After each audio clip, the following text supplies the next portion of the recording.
Welcome to Local Leverage, your competitive edge in business. Today we're sitting down with a true leader in real estate industry. Since 2002, he's been at the forefront of San Diego's property market, turning Whissel Realty Group into one of the top performing teams in the nation. His team consistently ranks amongst the highest producing in the country, closing over $400 million in sales annually across hundreds of transactions. Beyond sales, he's a pioneer in video marketing, a national speaker, an industry thought leader, and a developer actively shaping the future of San Diego's real estate landscape.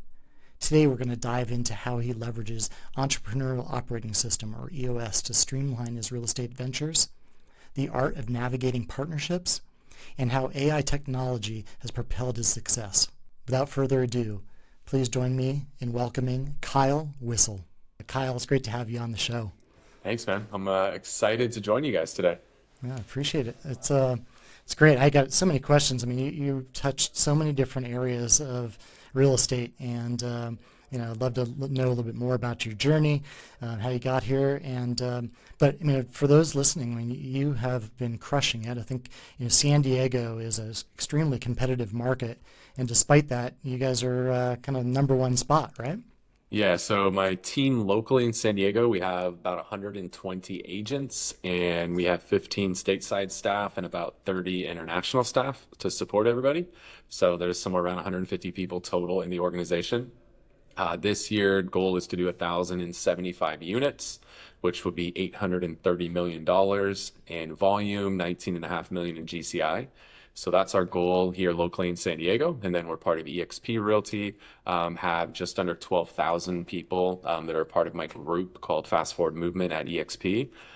We just ran our numbers. We just got our numbers from corporate for last year. We did about 120,000 transactions. Wow. For $55 billion.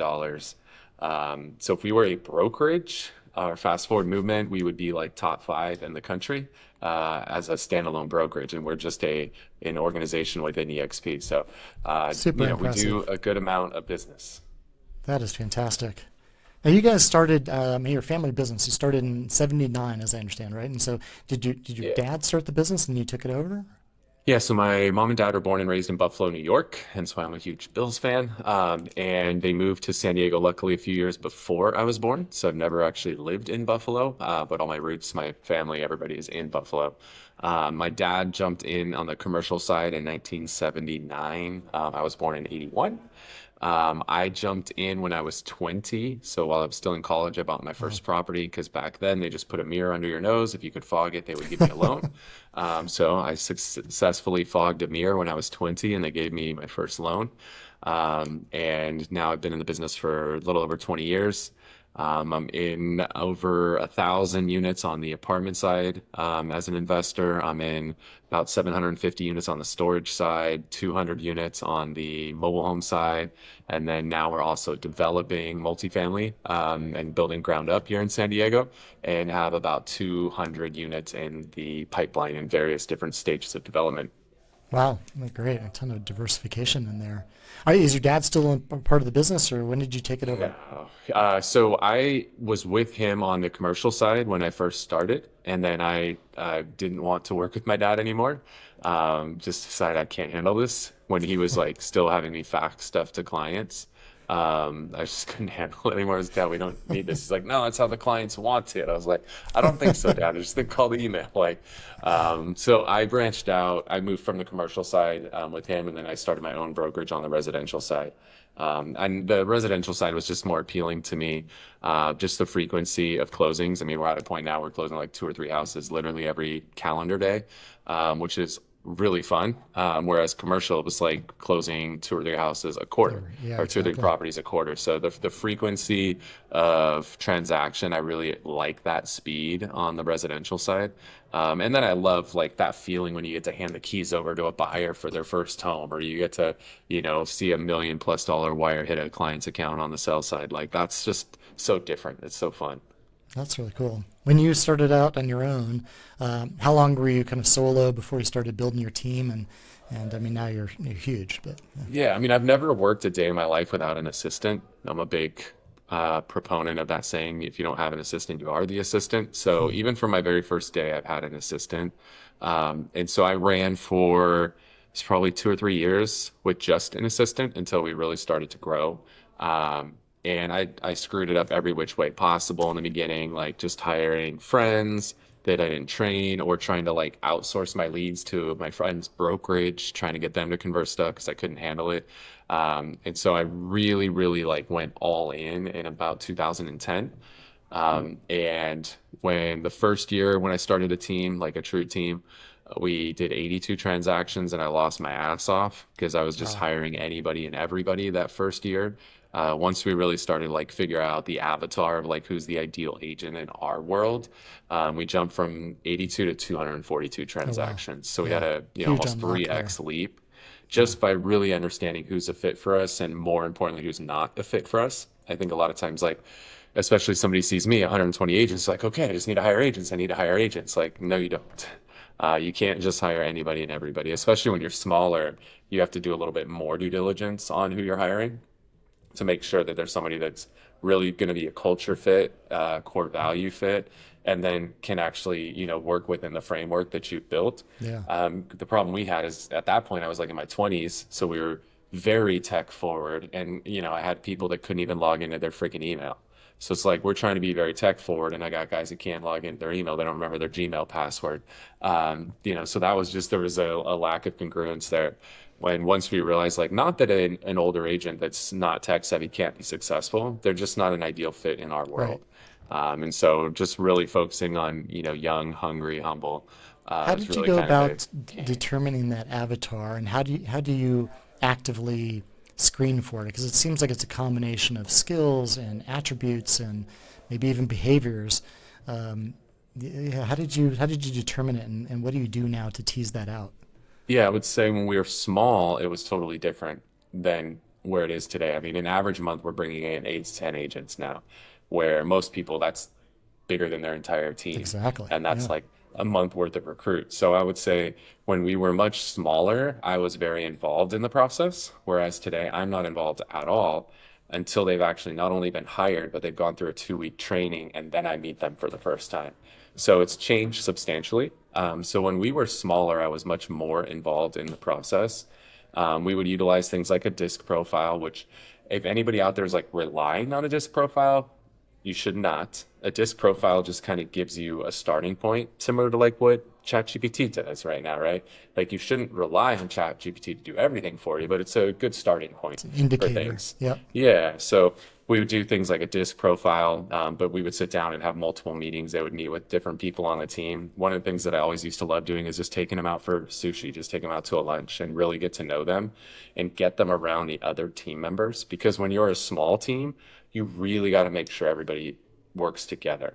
Some people call it like a Navy SEAL team, so to speak. Right. And in that small environment, everybody's got to like each other. You don't want to rock the boat and bring somebody in who's going to be toxic for your environment. So then if we got somebody who went through the interview process we felt like was going to be the right fit, then we would go do a group lunch. And honestly, I would try to just sit there and just observe and not really Right. talk because I want to see how they interacted with people, and how did the team interact with them.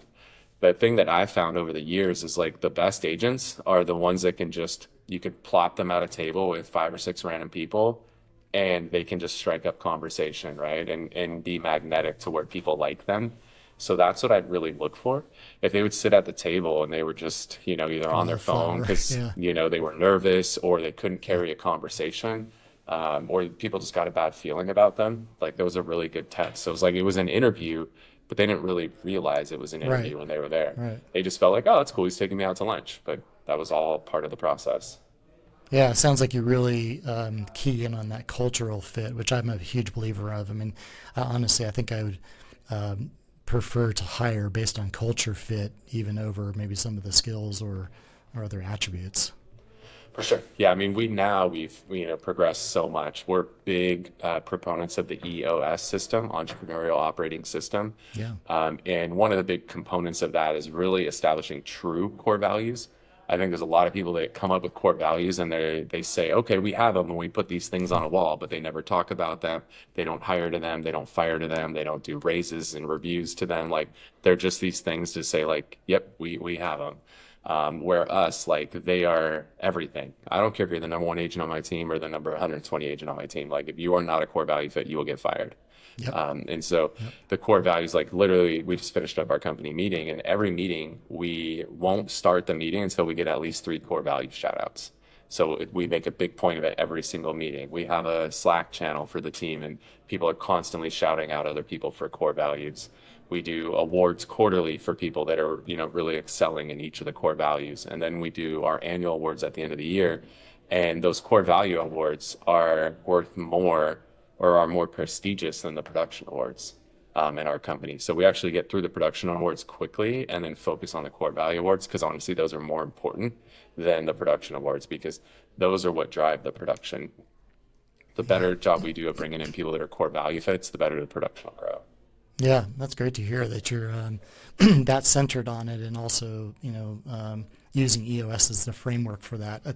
Love that. And while there's kind of that GWC, or gets it, wants it, and capability to deliver. I mean, that's one assessment, but to your point, core value and adherence to core values, to me, is a non-negotiable. I mean, if you don't have that, then there's just not a place. Doesn't mean you're a bad human. It's just that you're not going to be successful here, right? Absolutely. Yeah, that's great. So when you, how long have you been running EOS? We've been in EOS for probably 4 or 5 years now. I feel like we just did our 4th annual retreat, so we're probably in our 5th year with it.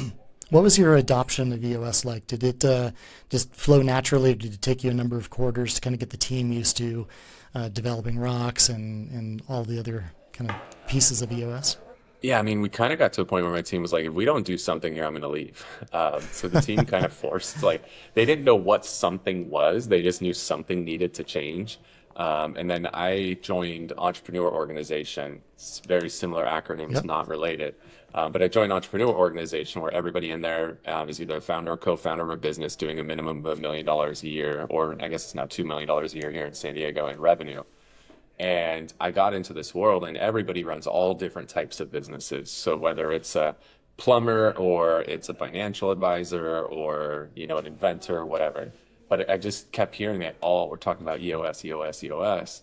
And that was why I joined that group, was because I want to get away from real estate agents, because they all think the same way. And I want to get around other types of entrepreneurs. And there was this resounding endorsement of EOS. And so we looked into it, and I was like, oh my gosh, this is it. Like, this is exactly what we need. If you guys haven't read the book, all you need to do is read chapter 1 of Traction by Gino Wickman, do the organizational checkup, and then hire an implementer. You don't even need to read the whole book, because you're going to go through chapter 1. It's going to help you understand what EOS is. You're going to take a little organizational checkup. It'll take you like 15 minutes. And you're going to be like, holy crap, my business is a dumpster fire. Exactly. I need this. And then you have 2 choices. You could either choose to self-implement, meaning somebody on your existing team will implement the system. For us, I knew that was not going to work. So we chose to hire an implementer, so a third party, to come in and help us implement the system into our business. And I could not recommend that enough. I think that I couldn't even imagine self-implementing, to be honest with you. I think having that neutral third party come in was really valuable, because they allowed us to have healthy conflict, which I think is very important, Yep, right? necessary. Part of EOS, one of the key components is health. A healthy organization has healthy conflict. And so what I found is having an implementer, he's kind of like a referee, and like we'll call it an MMA fight. Like, if you and I get in a street fight, there is no telling where that fight stops, right? You could be knocked out on the ground. I could kick you in the head 100 times and kill you. But if we're in a MMA fight, if I knock you out, the referee's going to step in and the fight's over. And I felt like it was very similar, where he would let us fight to a certain point, and then step in at the opportune moment to make sure that we maintain a healthy conflict. And I can't tell you how valuable that is to have that, because now we felt comfortable to express ourselves, that we could all be heard. But at the same time, we weren't going to hold grudges that would carry on beyond that. And so making sure that we implemented it right and create an environment where healthy conflict is a thing, because that's my next meeting after this will be my level 10 EOS meeting. Excellent. And we have a lot of healthy conflict in there. But if you don't have healthy conflict, you're probably not actually addressing the issues you have in your business. You're dancing around it because you're scared to have conflict, because you don't have proper health in your environment. So your conflict is hostile conflict as opposed to healthy conflict. Before you implemented this, maybe before you even joined EO, what were some of the things that the business was challenged with? What were you struggling with, and how did that change once you implemented EOS? I would say the one that stands out the most was the meetings. Like we would have meetings and everybody get on like, all right, so what do you guys want to talk about? So what's going on? Like, like I look back at that and I'm like, I can't believe we called those meetings. Right. We're like EOS, like this level 10 meeting. It's the same time, the same place every week. It's 90 minutes. There's a very clear agenda. And when we step in the room, we know exactly what we're going to cover. There's a system and a process for how everything is covered. We score every meeting. We finish on time. Like it just changes everything.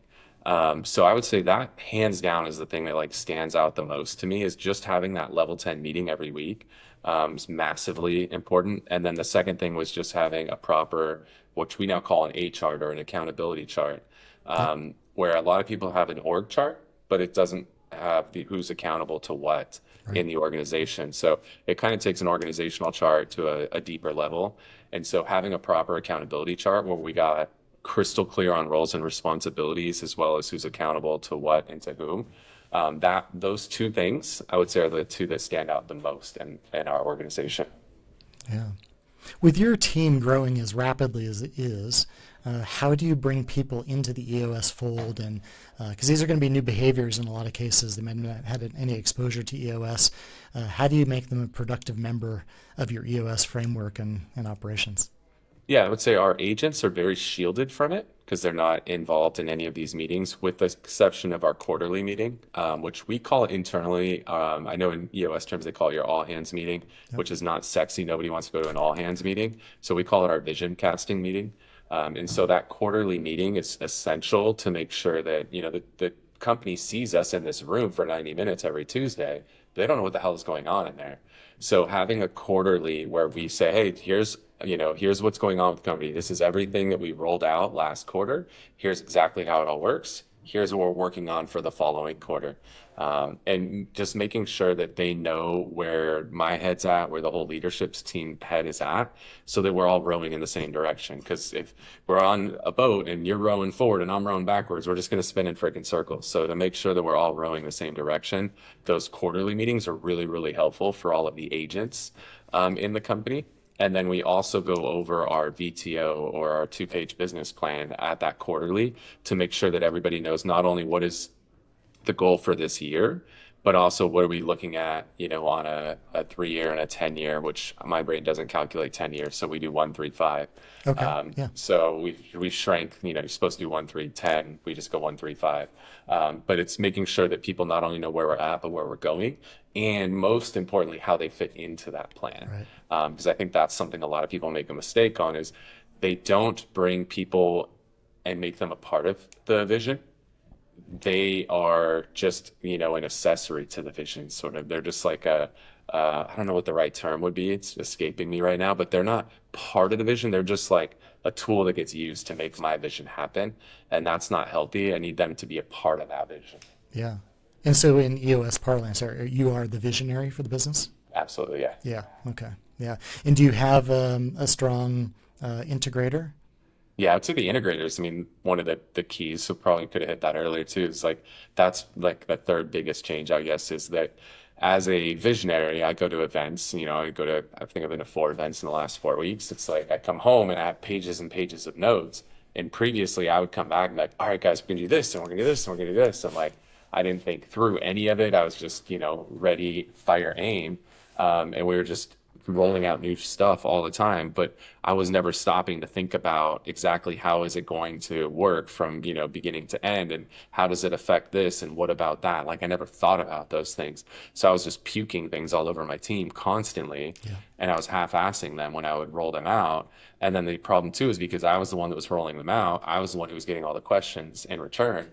So having an integrator, which my integrator, Chris, he's the one now, I come back and I can puke all my ideas on him. He'll sift and sort through them, figure out the 3 to 5 things that make the most sense for us to implement in the next quarter, aka rocks.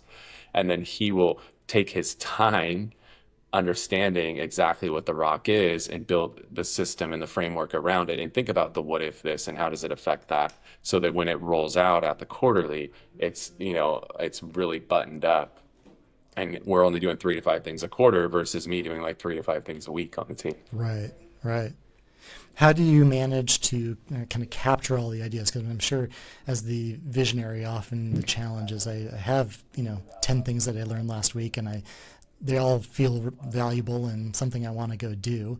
How do you make sure that that's captured and allow Chris then the latitude to say, okay, we're going to take these 3 and these other 7, Kyle, I'm going to kind of put into our backlog or on a parking lot for the time being? Yeah, so he and I have 2 1-on-ones a week, which is kind of my opportunity to puke on him, of all the things I'm thinking about, the ideas, also my frustrations. He's kind of an intermediate. So I look at it like an hourglass sort of thing. So I take all my ideas, my thoughts, my frustrations, give them to him. He filters through them, figures out the things that make sense, and then relays them out to the company. And then the same thing happens in return. All the things that happen down below, he filters through them as they come up and only gives me the things I need to hear. So he kind of filters both directions in our organization of what makes it for me down and also of what happens below me and makes it up. And so by having our 2 meetings a week, that really helps and gives me an outlet to kind of put all that stuff out there. And then just, I use different tools. So I take notes on basically every meeting that I sit through. So whether it's an in-person meeting or I'm at an event, I record everything now. I use a thing called Plaud, Plaud. It's like a little thing. I don't know, it's like the size of a chapstick. I don't have it on me right now. But I have that and I record everything that I sit through. So that way, if it is something that I think is interesting, I can send him the recording as well as the AI notes from it, so that he has full context on what I'm talking about. Because what we do a lot of times as visionaries is we get this really cool idea, and by the time it makes it back to our team, all it is we need plot. And it's like, well, what is plot? Yeah. And all I remember is like, I just remember there was this thing plot, we need to have it, but there's no context or no framework around it. So now I can take the notes and the recording and I can say, hey, I was at this event, here was the idea, and I can now give him both the AI summary of the meeting as well as the actual recording so that he can have proper context. So when I say, hey, we need this plot thing, he understands what it is, why we need it, and why I'm excited about it. And it gives him a better reference point when analyzing what do we need, what do we not need. No, that's great. It sounds like the two of you have really developed a really functional relationship too, maybe as a result of VOS or just on top of that framework. That's really cool. Yeah, I mean, there's got to be a lot of trust. Also, I have to get rid of we call it like Veruca salt. So if you guys remember like Willy Wonka in the Chocolate Factory, the little girl that turns into a blueberry, everything is like, I want it and I want it now. Like, I have to get rid of that attitude. I have to trust in him that even though I want something, if he says not now, then it's not now. Even though I want it, right? I could throw a hissy fit stomp, like I want it now, but that's really unhealthy. So it took some time to develop the level of trust that we have today, but I have a high level of trust in him that if he says now is not the time, then I have to be okay with that. Otherwise, I shouldn't have him in that position. Right. I shouldn't be okay with him in that position if I'm not okay with him telling me now is not the time. Yeah. Well, it seems like just looking from the outside in, I mean, you've been able to chase a lot of things, right? I mean, now you have, the Realty group, you've got your podcast, you've got coaching, you've got all these different elements and training and Facebook communities. And how did you go about all of that? I mean, was that kind of part of a master vision, or was that more evolutionary in the way it unfolded? Yeah, it's definitely evolutionary. But I know it's like I really should be a paid spokesperson for EOS. I've actually thought about becoming an implementer. I'm right with you. I thought about becoming an implementer, but I'm like, my time, I'd have to charge like $20,000 a day. Nobody's going to pay that much. I'd have to charge a crazy rate to do it. But that's everything, EOS. Like each of my businesses I can effectively run just by attending a 90-minute meeting every week. And I know exactly what's going on with the business. I know what the issues are that we're facing.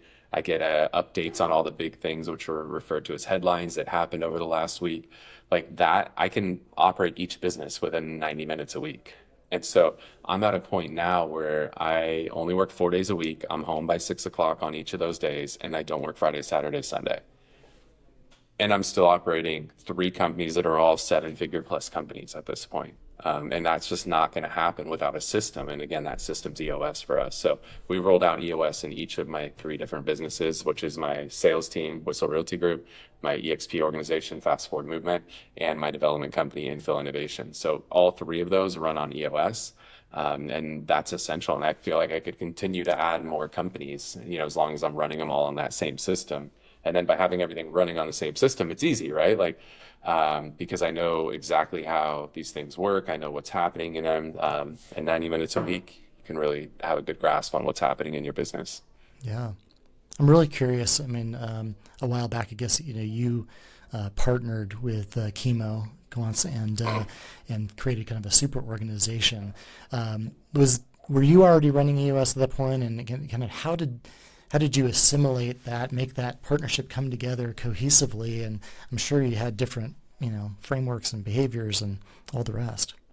Yeah. So that one, it forced some challenges on EOS because we like to do things in these quarterly rocks. And I was like, this has to happen by the end of the year. So it forced us to expedite a rock and turn it into a sprint to make that happen. But Chemo and I, we originally were like pretty fierce competitors with each other, same market, going after the exact same audience. And we were always competitive. But at the same time, I'm somebody who I want to have relationships with my competitors because in all reality, we are going to compete against each other, a tenth as often as we're going to collaborate with each other.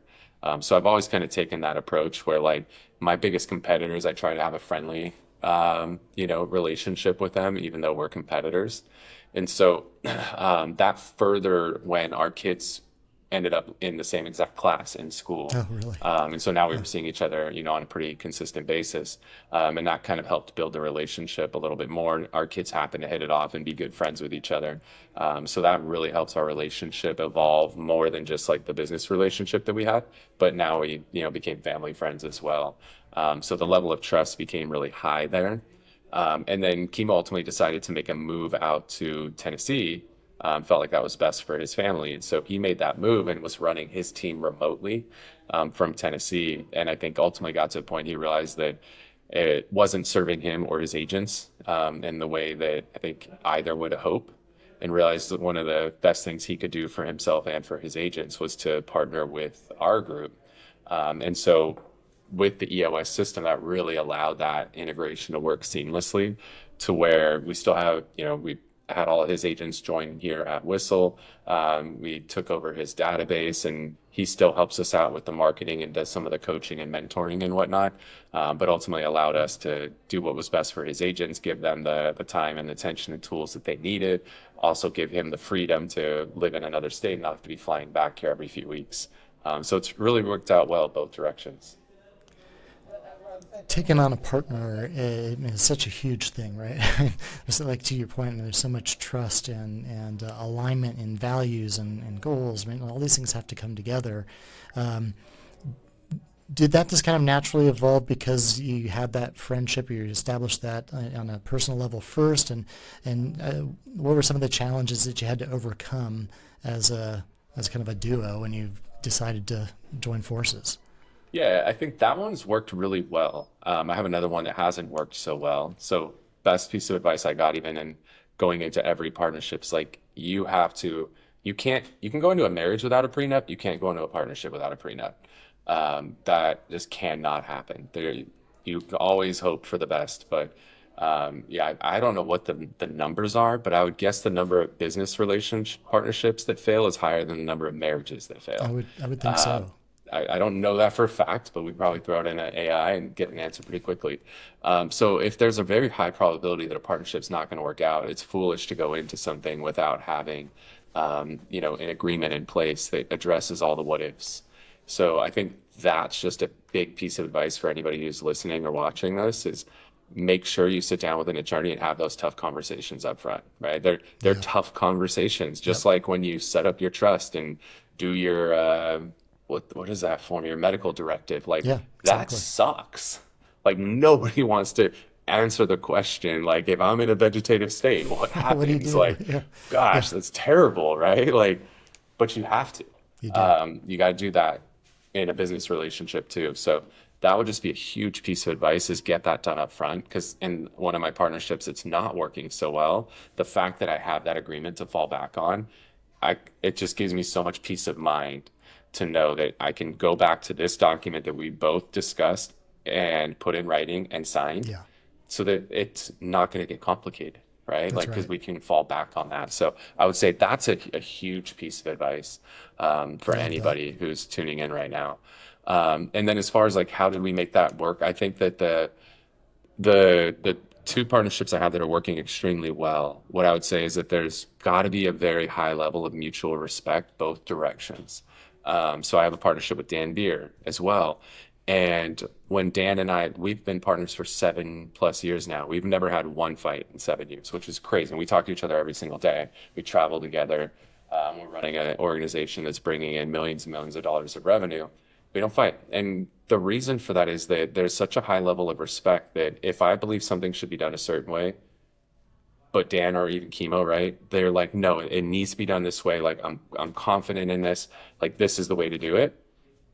Then I go with it, right? Like, if they have that high of a degree of confidence in it, I have to trust them. Same way we talked about with my integrator. I have to trust him. If I don't trust that person, that relationship is going to be very difficult for that relationship to work out. So if you don't have a mutual level of respect and trust for each other, I think a partnership is very unlikely that it's going to work out. So whether it's Chemo or Dan, in both of those scenarios, if there's a disagreement, if I'm just adamant it has to work this way, both of them will say, okay, if you truly believe in it, let's go your route. And the same thing in return. And 99% of the time it works, right? If somebody's that convicted. So there's got to be that high level of mutual trust and respect. Otherwise, I'd be cautious of getting into a partnership with somebody. Yeah, I think that's excellent advice. And I think also in that, is that concept of you're going to have disagreement, but you're going to get to that point where you disagree and then commit as a group, and then you're unified front going forward. Yeah. Absolutely.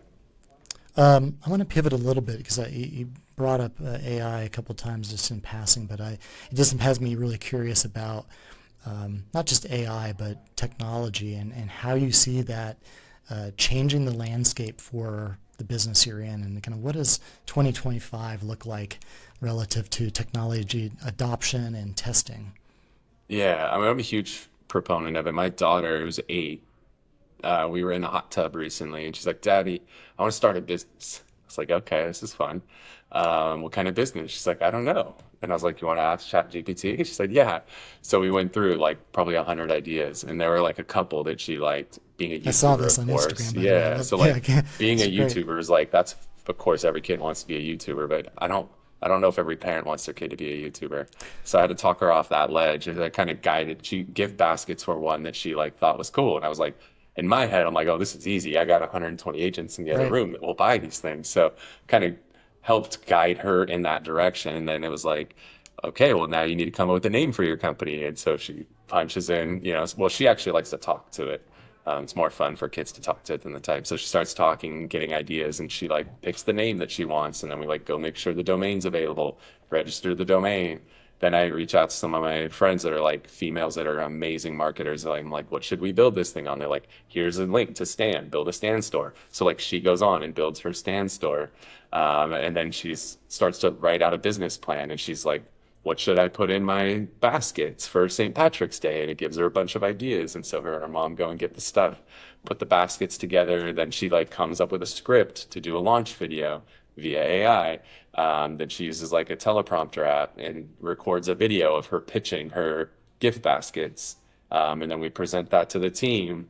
And then a bunch of people buy them. Then we use another AI tool to like map out the routing for it, for logistics, to go deliver the basket. So like, we literally built her a company in 2 weeks that she did $1,000 in sales and made like $500. Like, it's pretty That's crazy great. for an 8-year-old. Yeah. Now I did have to drive her around and deliver these, but it was pretty cool to see like that application, right? For an 8-year-old to start up and build a business that did $500 in a weekend. It was Absolutely. really freaking cool. So like, I'm mean, just a big proponent of using it.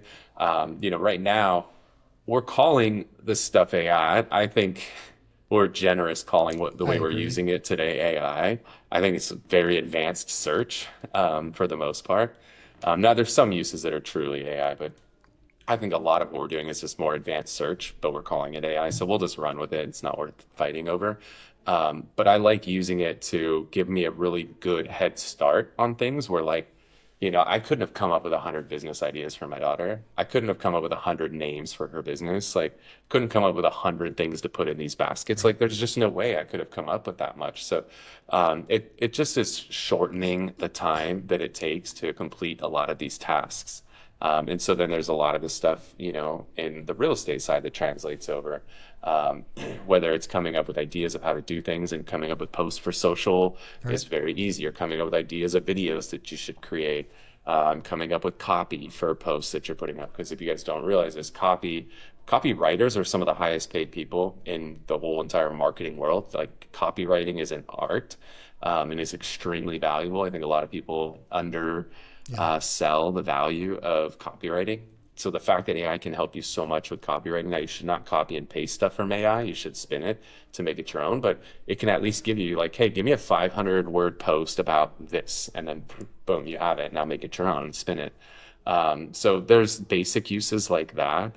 Then we have a lot of stuff now where it's listening to all of our phone calls, it's taking notes, it's automatically building action items for our agents of next steps they need to complete with a client. So whether it's scheduling a meeting, updating a search, writing a contract, like, not only is it listening to calls, but now it's scheduling out the action items and executing on the action items that it can execute on, just by listening to the calls. So those are, just a few of the things.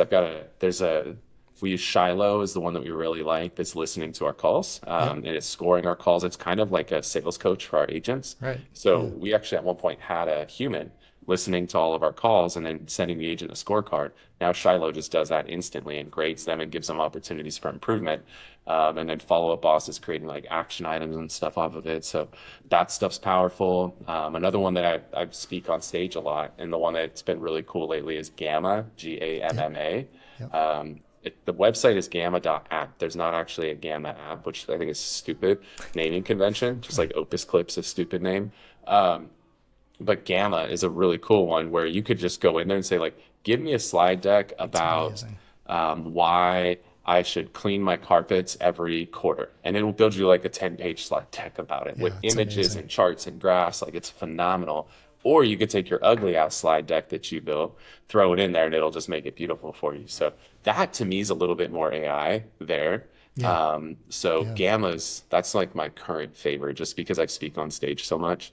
It's I just really got turned on to helping that last week. elevate That's my a cool image. tool. But with Gamma, this is what I've learned, and anybody who speaks on stage a lot, you probably have learned this, is unless you have animations, you should take the slides from any program you use and turn them into a PDF, and then upload the PDF into a slide program so that everything is embedded, because fonts don't always transfer over properly. So if you're sending people PowerPoint decks or Google slide decks that aren't embedded fonts, your slides will get a little wonky. So I've experienced that. I learned my lesson at my last talk. I used Gamma and it was so pretty, but then when they translated it into whatever slide program they used, things didn't line up and now it looked all wonky. So just a little pro tip from somebody who speaks on a lot of stages is always convert your slides into PDFs and then put them into Google Slides or put them into PowerPoint from there. That way the fonts, everything's embedded in. Doesn't matter what font somebody has saved on their slide program. Good tip for sure. In your role as the visionary, what are you doing to get people in your organization to adopt AI? And maybe along with that, I'm curious, are you establishing guardrails? I mean, are there things that you don't want folks to use AI for, or are you just saying, hey, everybody go for it? And how are you building culture around the use of it? Yeah, I'm a fan. Go break shit. I think that's the only way to learn with tools like this. I think, pretty much anything we can recover from, as long as you don't go kill somebody, like, you can say dumb shit, we can recover from that.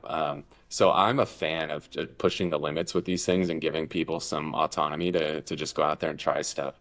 But this is one where, like, we have to come together a minimum of once a month to just talk about, like, what's new. I'm at a point now where I'm trying to spend 15 minutes a day, every day, just locking myself down and just AI. And there's a couple, there's some people that I follow, Austin Armstrong, he's giving some great content on this. And then there's Kyle couple pages on Instagram. One is called Chat GPT Tricks. One's called Daily Chat GPT.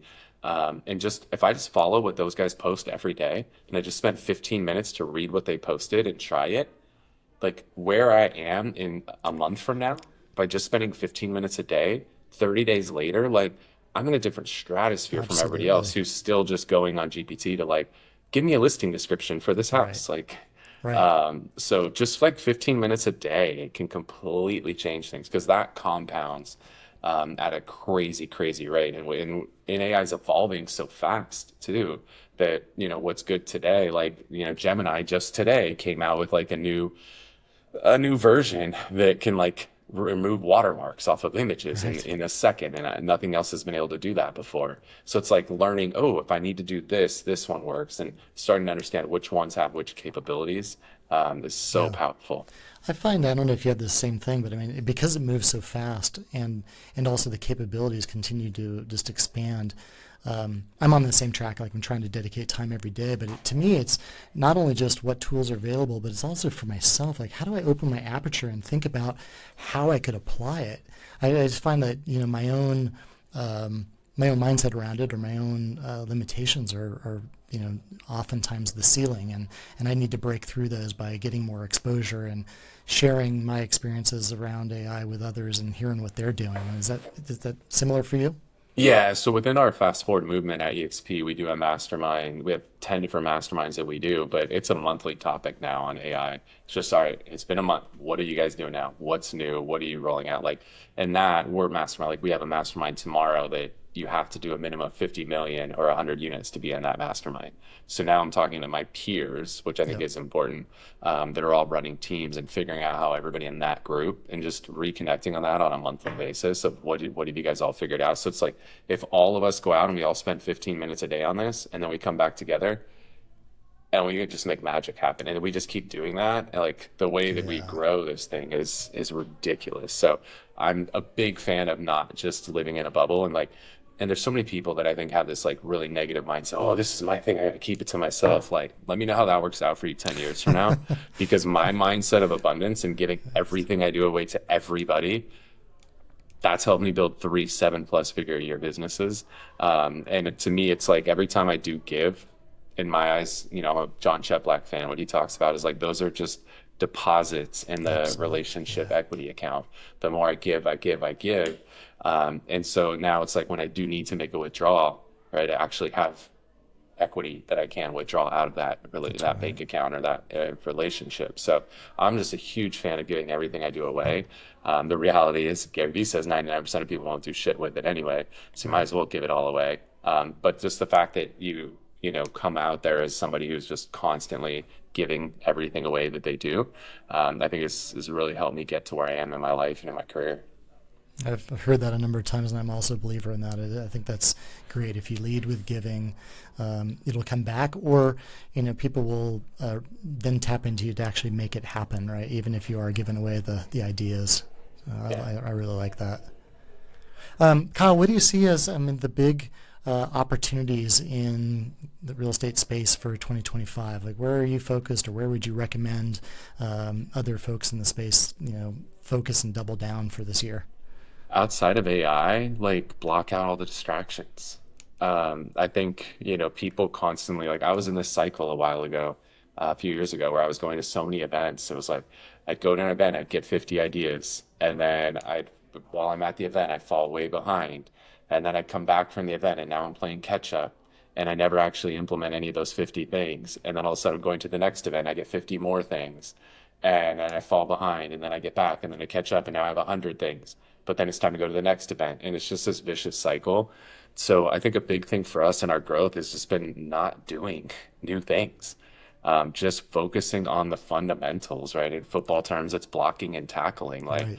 that's the key to being successful is just focusing on fundamentals. Everybody is so worried about new stuff. You know, if you actually look at the two coaches who've been in this game the longest, Brian Buffini and Mike Ferry, like those guys haven't changed their coaching. Right. They've both been coaching for longer than I've been alive, Yeah. and they haven't changed their coaching at all because it works. It's fundamentals, right? Of like one is all about building relationships, and like forever relationships, and one is all about, work ethic and making phone calls and having conversations. Like, just do those two things and you'll be wildly successful, and stop chasing all the shiny objects. Those two, blocking and tackling things, like whoever has the most conversations and relationships wins this game. And so I think the new trend for 2025 should be nothing new. I think the more you That's implement new excellent. stuff in your business, you're actually doing more damage. And some of the coaches out there, like, their entire coaching platform is new, new, new, new, new, new, new. I don't think any of us need anything new. We don't need a new this, new that. Again, AI was be the one exception because that is such a big game changer. But outside of that, like, we need to stop chasing all these other things. That's really the only thing that anybody should be focused on right now, other than the basics, is how they leverage AI in their business to make it more efficient. You make it, where you need less people, things along those lines. Such great advice, especially coming from you. I mean, somebody who's excelling across multiple business lines. I mean, for somebody to hear this and realize, like, hey, I can just do basic blocking and tackling, do it well, do it consistently, and achieve great things versus just chasing all the shiny objects. I'm so happy you said that. Yeah, it's funny because I've done a talk on the 3 apps every realtor needs. And the 3 apps are phone, contacts, and calendar. Those are the That's 3 it. most important apps that anybody needs. Like, if anybody wants, here's your top 3 apps: phone, contacts, calendar. That's it. Those 3 apps will make you wildly successful in this business. Delete all the other ones. If you could only have 3 apps on your phone, those are the 3 that you need. Fantastic. That's great. Well, Kyle, I'm going to land the plane here. This has been a great conversation. I didn't expect for us to go as deep into EOS as we did, but I love it. I'm a huge proponent of frameworks, and that one in particular has been a big unlock for me, and it sounds like it has been for you. So thanks for geeking out on EOS with me. Yeah, my pleasure. I want everybody to run that system because it's such a game changer. In our world, all of our top teams that are having success, they're all running that, and it's been a game changer for everybody. It's bringing back people's sanity because everybody else's current system is the system of survival, and that's not a healthy place to be. So putting a system like EOS in place, and there's other systems out there too. Just get a system, whether it's EOS or scaling out from Burn Harnish, or there's other similar systems. Just get a system in place that you run your business on, and that will change everything for you. Cool. Kyle, how can people learn more about you and tap into all the knowledge that you're putting out online in different formats? Yeah, for sure. So best place, follow me on Instagram at Kyle Whissel. Keep it simple. And then if you want to really stay connected, you can go to thewhistleway.com. Subscribe to the podcast and YouTube channel. You can get on our email newsletter. We share a lot of the tips and tricks that we're doing. We also have a private Facebook group where we do the same. We refer a ton of people out because a lot of people are leaving California. So for all those people that are leaving, we refer out probably 5 to 10 buyers a week. So we're always looking for good referral partners, so you can sign up for that. And then if you want to really level up your content creation, I've had a full-time videographer for over 10 years now. So we'll teach you everything I've learned in the last 10 years, media-wise. So whether that be audio, video, social, we have a whole course. We'll teach you everything I've learned during those 10 years. All that stuff's at thewhistleway.com. Fantastic. I hope people tap into that. Great amount of information there. If you found value in this podcast, please subscribe or recommend it to friends and colleagues that would also get value from it. And we will see you next time.